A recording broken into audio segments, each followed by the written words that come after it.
Ontario ਦੇ premier ਡਗਫੋਰਡ ਨੇ province ਅੰਦਰ ਵੱਧ ਰਹੇ ਕਰੋਨਾ ਵਾਇਰਸ ਦੇ ਮਾਮਲਿਆਂ ਤੇ ਇੱਕ ਵਾਰ ਫਿਰ ਤੋਂ ਚਾਨਣਾ ਪਾਇਆ। ਕਰੋਨਾ ਦੇ ਵੱਧ ਰਹੇ ਪ੍ਰਭਾਵਾਂ ਤੇ ਅੰਕੜਿਆਂ ਨੂੰ ਵੇਖਦੇ ਹੋਏ ਫੋਰਡ ਨੇ ਸੂਬੇ ਲਈ ਨਵੇਂ ਐਲਾਨ ਕੀਤੇ ਨੇ। ਫੋਰਡ ਨੇ ਕਿਹਾ ਕਿ ਅੱਜ ਪ੍ਰੋਵਿੰਸ ਅੰਦਰ 732 ਨਵੇਂ ਕੇਸ ਸਾਹਮਣੇ ਆਏ ਨੇ, ਜਿਸ ਕਾਰਨ ਸਰਕਾਰ ਵੱਲੋਂ ਕੁਝ ਪਾਬੰਦੀਆਂ ਲਾਗੂ ਕੀਤੀਆਂ ਜਾ ਰਹੀਆਂ ਨੇ।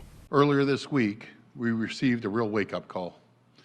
We saw from the modeling update that if we don't act now to halt these trends, we could see 1,000 new cases a day by mid-October.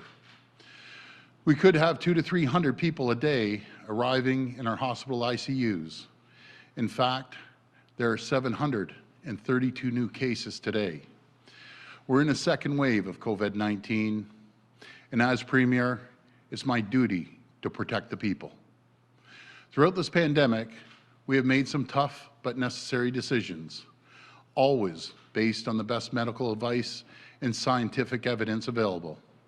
And after consulting with the Chief Medical Officer and the Public Health Measures Table, we will be bringing in more public health restrictions to try to stop this virus from spreading any further. Effective tomorrow at 12:01 a.m., we're expanding the masking policies already in place in many communities to the entire province.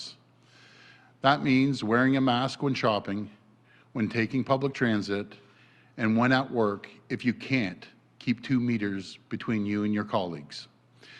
As much as possible, we also need to limit close contact with anyone outside your households.